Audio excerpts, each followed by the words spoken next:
Hello, welcome back. So, again, we are doing the second part of articles under the chapter syntax. So, now we have a couple of sentences written here. So, in we will check where the article is missing or where the article is not necessary. So, let's begin with the first one. It says, moon did not appear in the sky for several days in the rainy season.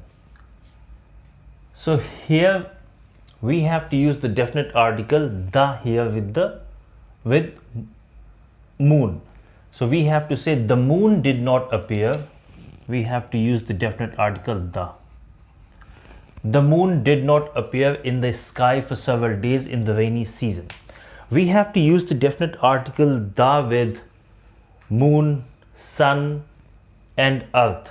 Let me tell you one more thing कि हम लोग moon के साथ और सन के साथ हम लोग आर्टिकल द लगाते हैं. अर्थ के साथ अगर हम चाहें तो लगाएं, अगर हम नहीं लगाना चाहते तो हम ना लगाएं. दोनों तरीके से लिखा जाता है. बहुत से लोग जब अर्थ की बात करते हैं तो वो लोग अर्थ के साथ डेफिनेट आर्टिकल लगाते हैं, बहुत से लोग नहीं लगाते हैं. लेकिन खैर आप अपने एग्ज़ाम के हिसाब से ये अर्थ के साथ आप लगा दीजिएगा, वरना गलत नहीं होता, कहीं से भी ग्रामेटिकली भी सही है. लेकिन बोर्ड वालों का कोई मतलब कि वो वही घिसे पीटे कुछ उनको मतलब सेंटेंसेस देते हैं और उसी के अकॉर्डिंग वो उसको करेक्ट मानते हैं. तो आप अर्थ अगर कहीं पे आता है पृथ्वी तो उसके साथ आप डेफिनेट आर्टिकल लगा दीजिए. वैसे नहीं भी लगाते तो एकदम सही होगा. और जैसे आपकी ग्रामर की बुक में लिखा हुआ है कि we have to use the definite article with things which are unique. For example the sun, the moon, the earth. ऐसा नहीं है, आप केवल याद कर लीजिए. ऐसा नहीं कि ये मून अपने आप में यूनिक है, सन अपने आप में यूनिक है इसलिए उसके साथ हम द लगाते हैं. अगर ऐसा होता तो फिर हम लोग जो बाकी प्लैनेट्स हैं जैसे जुपिटर है, सैटर्न है, इनके साथ हम लोग अब कोई डेफिनेट आर्टिकल क्यों नहीं लगाते. तो हमें केवल याद करना है बाकी जो प्लैनेट्स हैं वो चाहे मरकरी हो, चाहे मार्स हो, mercury, Mars, Venus, Jupiter, Saturn, Uranus, Neptune, हम इनमें से किसी के साथ डेफिनेट आर्टिकल नहीं लगाते हैं. सो ये सेंटेंस है the moon did not appear in the sky for several days in the rainy season. And the second sentence is can you draw map of India. So map, this is a common noun. So we have to use an article with this word. So the sentence will be, can you draw a map? Can you draw a map of India? So this is the correct sentence. Now the next sentence is, peacock is the national bird of our country. So again, peacock is a common noun, so we have to use an article. तो यहाँ हम लोग definite article use करेंगे. The peacock is the national bird of our country. तो यहाँ पे कौन सा article होगा? ये the peacock is the national. ये नए होता है, नेशनल होता है. बहुत से लोग इसको नेशनल पढ़ते हैं, वो सही नहीं होता, ये नेशनल होता है, national. So the peacock is the national bird of our country. अच्छा, इसको दोनों चीज़ आप पढ़ सकते हो. इसको आप चाहो तो आर पढ़ो या इसको आप चाहो तो अवर पढ़ो, दोनों सही है. ठीक है. वैसे ये आर जो है ब्रिटिश इंग्लिश में ये एंड पे आता है तो यूजुअली ये साइलेंट होता है. So the peacock is the national bird of our country. Now the next sentence is only best quality goods is sold at this shop. पहली चीज़ यहाँ पे सुपरलेटिव डिग्री है बेस्ट, तो हमें सुपरलेटिव के साथ हम डेफिनेट आर्टिकल यूज़ करते हैं तो हम लिखेंगे only the best quality goods. अच्छा, आपकी बुक में यहाँ पे इज लिखा हुआ है, इज सोल्ड, इज नहीं होगा, गुड्स प्लूरल में लिखा जाता है तो इसलिए यहाँ पर आर होगा. So only the best quality goods are sold at this shop. English is not easy language. यहाँ पर इंग्लिश ये एक लैंग्वेज का नाम है तो यहाँ पे इसके साथ कोई आर्टिकल नहीं होगा. हम लोग बोलेंगे English is not an easy language. यहाँ पर indefinite article and is missing. So English is not an easy language. Now Mount Everest is the highest peak in the Himalayas. Yes, this sentence is completely correct. there is no error in this sentence. इसमें कोई error नहीं. Mount Everest is the highest peak in the Himalayas. जब when we talk about when we talk about mountain peaks, we do not use any article. It was such a bad weather at Mussoorie that we had to stay at home.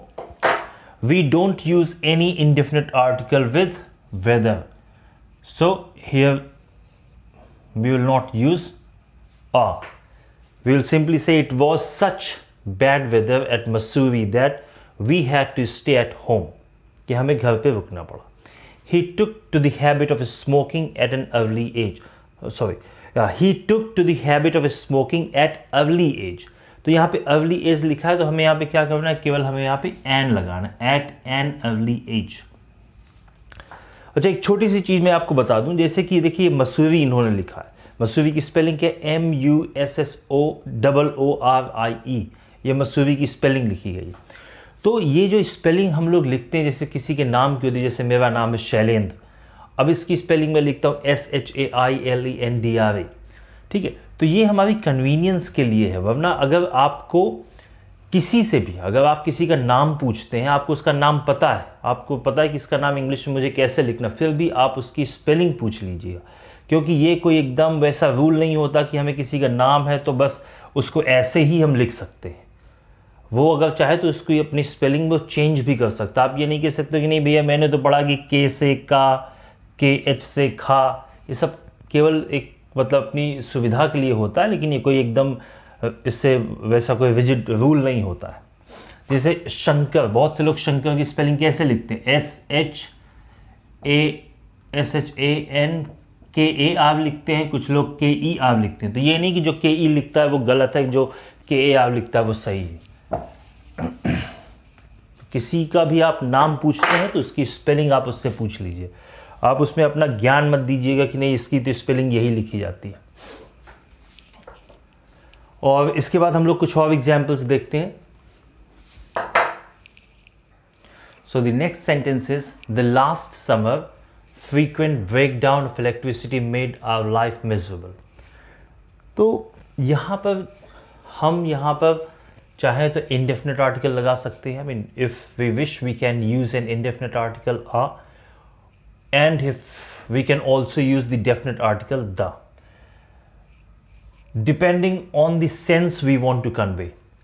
For example, the last summer, पिछली summer, अगर जिसको हम लोग ये बात बता रहे हैं, अगर आपको ये लगता है कि उसके बाद पता है, लेकिन आप उसको एक तरीके से रिमाइंड करा रहे, बता रहे उसको ये चीज़, तो आप वहाँ पर डेफिनेट आर्टिकल यूज़ करिए. And if you know very well that the person who is sitting next to you or who is sitting in front of you has no idea about it, then you have to use an indefinite article a. The last summer a frequent breakdown of electricity made our life miserable. उसको बताइए कि पिछले summer जो electricity थी उसका frequent breakdown अक्सर ख़राब हो जाती थी, उससे क्या है हम लोगों की लाइफ जो है मिजरेबल हो गई. तो यहाँ पे आप चाहिए तो आप आ यूज़ करिए या द यूज़ करिए, दोनों सही है. Next, Dr. Radhakrishnan was a great philosopher and scholar. This sentence is completely correct. हमने एक बार यहाँ पे I यूज़ कर दिया तो हम लोग दोबारा यहाँ पे यूज़ नहीं करेंगे. So, because we are talking about the same, I mean these two philosopher and scholar, these two words have been used for the same person. He always gives me a right advice. We never use any indefinite article with advice. So, we will remove this one. Now we will say he always gives me right advice. Now this is the correct sentence. My father became member of parliament in 2006. My father became member. Member is a common noun, so we have to use an article with it obviously. So we have to say my father is a member of parliament in 2006. Yeah, let me tell you one more thing. Whenever we have to write parliament, we always have to write the first letter P in upper case. मतलब हमें ये हमेशा जो है ये capital letter होना चाहिए. P जो है it has to be a capital letter. He has given me words to help in difficulty. He has given me word. when word means a promise, then there is no need to use any article. यहाँ पे इसका मतलब promise से है. If it would not have meant a promise, if it would have meant, I mean, if this word word, if it would have meant a meaningful element of speech or writing, then we must have used an article. अगर इसका मतलब शब्द से होता तो हम लोग यहाँ पे कोई आर्टिकल लिखते या ये प्लूरल में होता, लेकिन जब यहाँ प्रॉमिस से मतलब है तो he has given me word to help in difficulty. इसका मतलब क्या है कि उसने मुझको वादा किया है कि वो जब भी मुझे कोई डिफ़िकल्टी होगा तो वो हेल्प करेगा. तो इस सेंटेंस में कोई गलती नहीं. Always help poor and weak. Again, poor is an adjective, weak is an adjective, but if we put the definite article before this adjective poor, then it will mean poor people. और चूंकि दोनों plural बन जाएंगे इसलिए हमें केवल इसके पहले द लगाने की जरूरत है, वीक के पहले नहीं. तो always help the poor and weak. The milk in the jug is without sugar.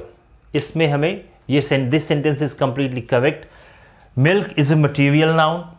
If we had been talking about milk in general, then we would not have used the definite article. But here we are not talking about milk in general.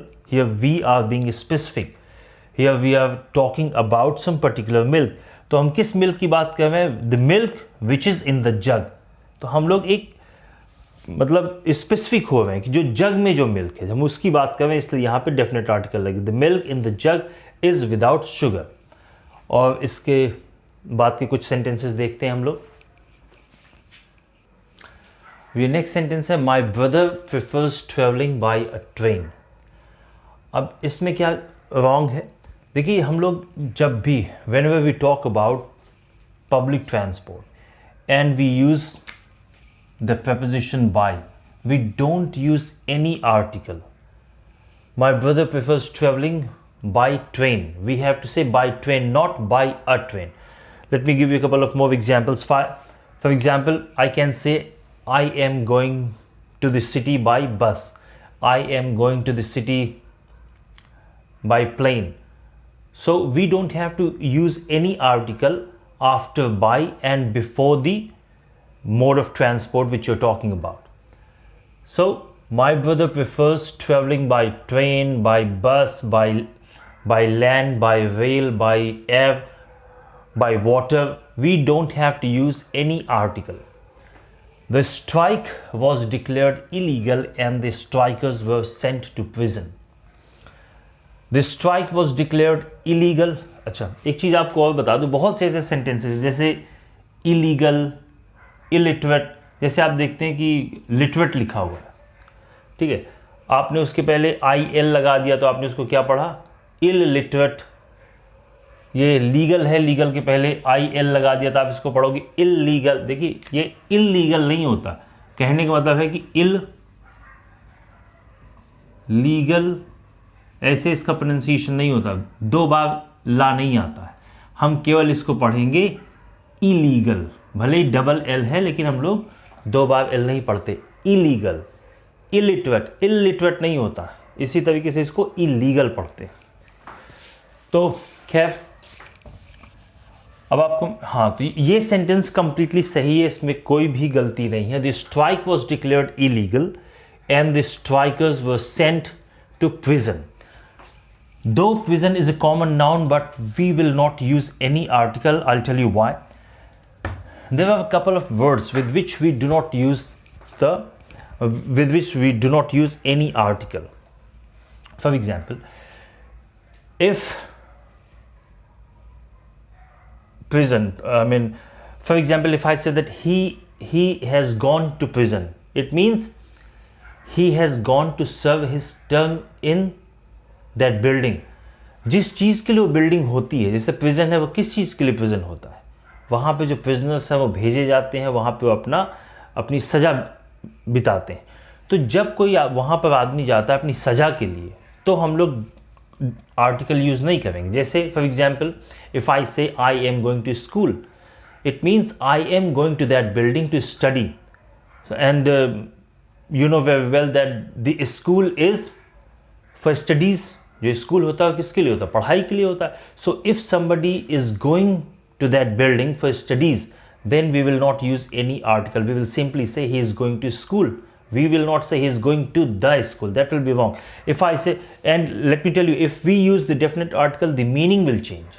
If I say I am going to school, it means I am going to study.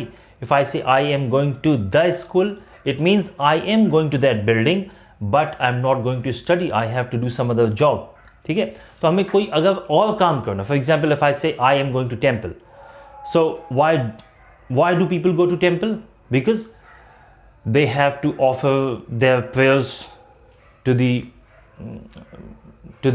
deity who is there, और नहीं मतलब उनको वहाँ पे prayers करनी है और worship the goddess और गॉड देयर.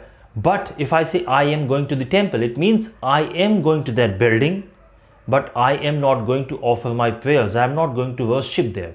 तो मैं वहाँ पूजा करने अगर नहीं जाता हूँ और किसी काम से जाता हूँ तो मैं लिखूँगा the temple.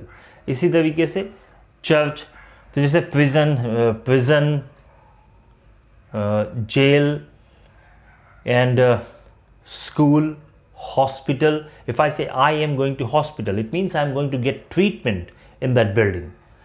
If I say I am going to the hospital, it means I am going to that building, but I am not going to get treatment. Maybe I am going to meet someone there who is getting treated there. तो लेकिन हाँ, मैं आपको बता दूं कि hospital के मामले में थोड़ा सा प्रॉब्लम ये है कि यूएस में अगर आप ट्रीटमेंट लेने भी जा रहे हैं तब भी आप हॉस्पिटल के साथ डेफिनेट आर्टिकल यूज़ कर सकते हैं. अगर मैं कहूँ कि I am going to the hospital if I'm in the US and if I say I'm going to the hospital, then people will understand that you are going to get treatment. You have got some problem, so you are going to the hospital. लेकिन usually हम लोग, चूँकि आपका ये exam है, हम लोग इसमें ये डिस्कस नहीं करेंगे कि क्या यूएस में होता है, क्या ब्रिटेन में होता है. मैंने थोड़ा बता दिया ताकि आपको फ्यूचर में कभी दिखे तो आपको ये ना लगे कि सर ने ये गलत बताया था.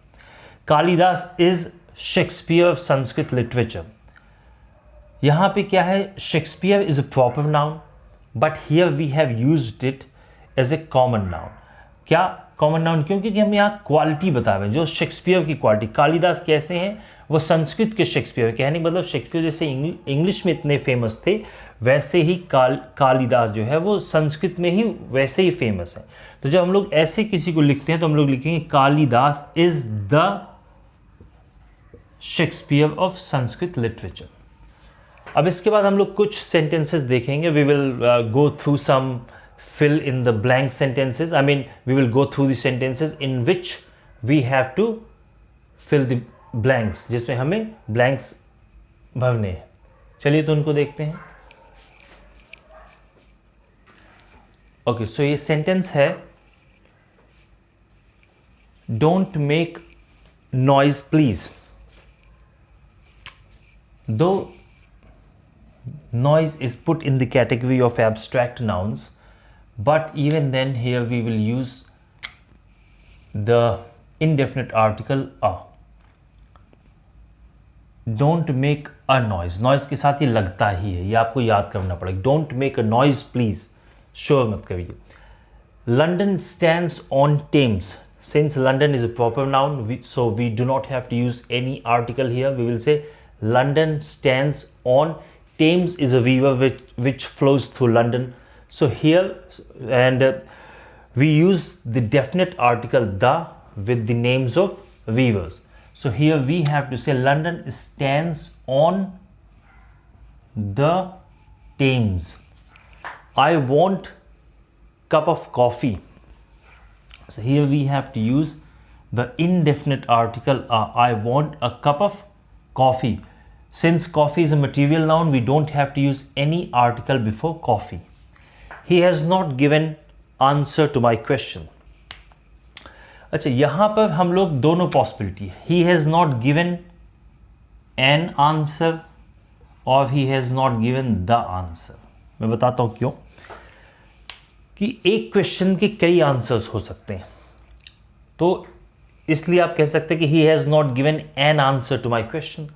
या आपको अगर पता कि आपके क्वेश्चन का वो यही आंसर देगा तो आप डेफिनेटली यूज कर सकते हो कि he has not given the answer to my question. तो यहाँ पे आप depending on the sense you can use any of them. You can use either an or you can use the definite article the. So he has not given an answer or he has not given the answer to my question. एक चीज़ मैं बता दूं, जैसे हिंदी में हम लोग जब बोलते हैं कि उसने मेरे प्रश्न का उत्तर नहीं दिया, तो प्रश्न का है ना, तो बहुत से लोग ऐसे बोलते हैं कि he has not given the answer of my question. तो आंसर ऑफ नहीं होता है, आंसर टू माई क्वेश्चन ही होगा।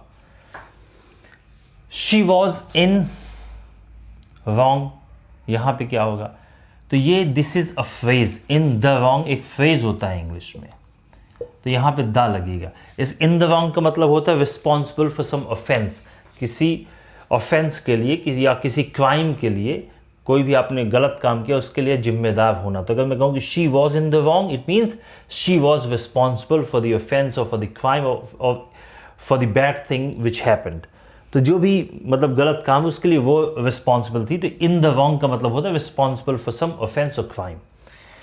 ही विल नेवर टेल लाई, वो कभी लाई के पहले यहाँ पे क्या लगेगा, आ लगेगा। He will never tell a lie, वो कभी भी झूठ नहीं बोलेगा। He needs hour and half to complete his work, तो यहाँ पे होगा he needs, since its pronunciation, since the letter H is silent and it is pronounced as hour, so we get the vowel sound, so we have to use an. He needs an hour and a half to complete his work. He is in, again we use he is in a hurry. In a hurry, it means he has to complete his whatever he is doing. He has to complete his work quickly. He is in a hurry. He has to finish whatever he is doing in a rushed manner. तो he is in a hurry होता है। और अच्छा, मैंने इसमें बहुत से sentences नहीं लिखे हैं, मैंने इसमें वही सेंटेंसेस नहीं लिखे हैं जो मैं पहले ऑलरेडी एक्सप्लेन कर चुका हूँ। लेकिन फिर भी अगर आपको कोई प्रॉब्लम होती है, if you have any problem you can tell me in the comment box. So let's go through a couple of more sentences. Next है Mohan and Sohan went down hill to fetch water. So since hill is a common noun, so we have to use an article. So here we will use the definite article. Mohan and Sohan went down the hill to fetch water. Water is a material noun. We don't have to use any article. So Mohan and Sohan went down the hill to fetch water. अच्छा, ये हम लोग तभी, देखिए definite article हम लोग कब use करते हैं, जब या तो जिससे हम ये बात बता रहे हैं वो पहले से उस चीज़ को जानता है, ठीक है, मतलब पहले आप उसको बता चुके हैं, फिर से रिपीट कर रहे हैं, या मतलब उसी से रिलेटेड कोई चीज़ बता रहे हैं, या वो चीज़ अंडरस्टूड। जैसे हिल के लिए जैसे मैं कहूँ किसी को बता रहा हूँ कि Mohan and Sohan went down the hill to fetch water, इसका मतलब वो जानता है कि मैं किस हिल की बात कर रहा हूँ, ठीक है। अगर वो बिल्कुल नहीं जानता है, मैं उसको पहली बार ये इन्फॉर्मेशन दे रहा हूँ, तब तो मैं बोलूँगा कि Mohan and Sohan went down a hill to fetch water. But if he knows what hill I am talking about, then we will use the definite article. तो यहाँ पे ज़्यादा सही आपके लिए definite article द होगा। water के पहले कुछ नहीं लगेगा। There is pencil and writing paper on table, तो यहाँ पे होगा there is a pencil and a writing paper on the table. Inner and outer walls were both strongly defended.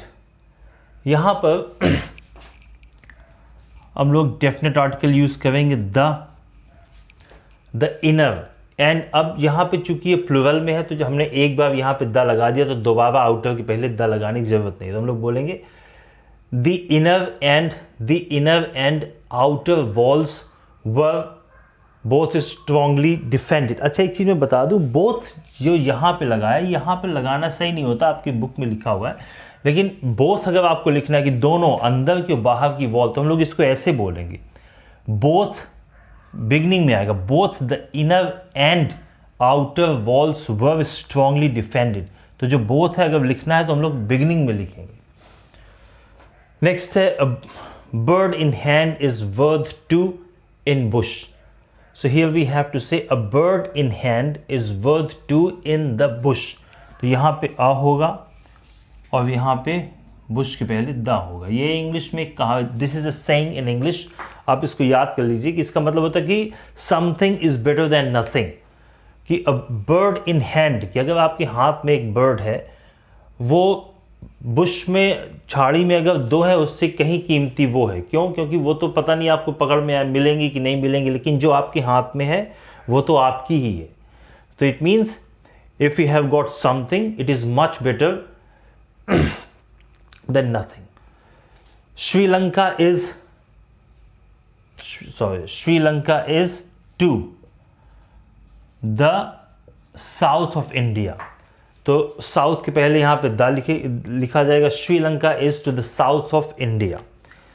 तो ये सेंटेंसेस थे, कुछ इस पे मैंने नहीं लिखे जो मैंने इंपॉर्टेंट नहीं समझे, लेकिन अगर आपको लगता है कि कोई प्रॉब्लम है तो कमेंट बॉक्स में पूछ सकते हैं। अच्छा, एक चीज़ मैं आपको बता दूं, जैसे इसमें ये एक सेंटेंस है, इसमें कहाँ गया, हाँ, it was historical event of great importance. जैसे आपकी बुक में लिखा हुआ है कि हिस्टोरिकल के पहले आप एंड लिख सकते हैं, एंड नहीं लिख सकते, ये गलत लिखा हुआ है इसमें।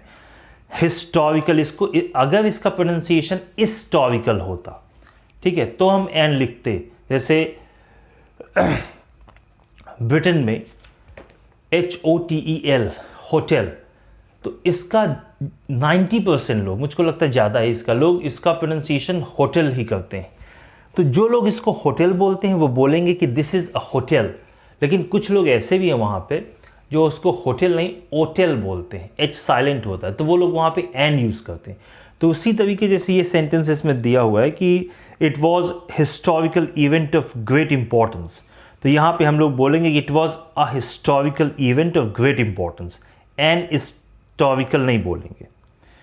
एक जैसे एक न्यूटन वॉज ग्रेट साइंटिस्ट, इसमें होगा Newton was a great scientist, Newton के पहले तो कोई आर्टिकल लगेगा नहीं। Ganga is Holi river of India, since Ganga is a river, so we have to use the definite article. The Ganga is, and then a holy river of India, because there are many rivers in India which are holy. कई rivers हैं इसलिए आ लगाएंगे, एक ही इकलौती होती तो यहाँ पे हम लोग दा लगा देते। Then he set an example before others, तो example के पहले an होगा। तो ये थे आज से, today we are done with the articles under the chapter syntax, and now we will do nouns। अब हम लोग nouns करेंगे, उसमें हम लोग देखेंगे कि nouns में कहाँ पे हम लोग गलती करते हैं सिंटैक्स में। तो वो आपके वो नेक्स्ट वीडियो में मैं आपको बताऊंगा कि कहाँ पे हमें कैसे यूज़ करना है, कहाँ पे हम लोग nouns को लिखने में गलती करते हैं, कहाँ पे हमें सिंगुलर में लिखना चाहिए, कहाँ पे हमें प्लूरल में लिखना चाहिए। I hope you have understood all this, but if there is any doubt, or you can write it in the comment box. Okay, so thank you very much. Bye bye, have a good day.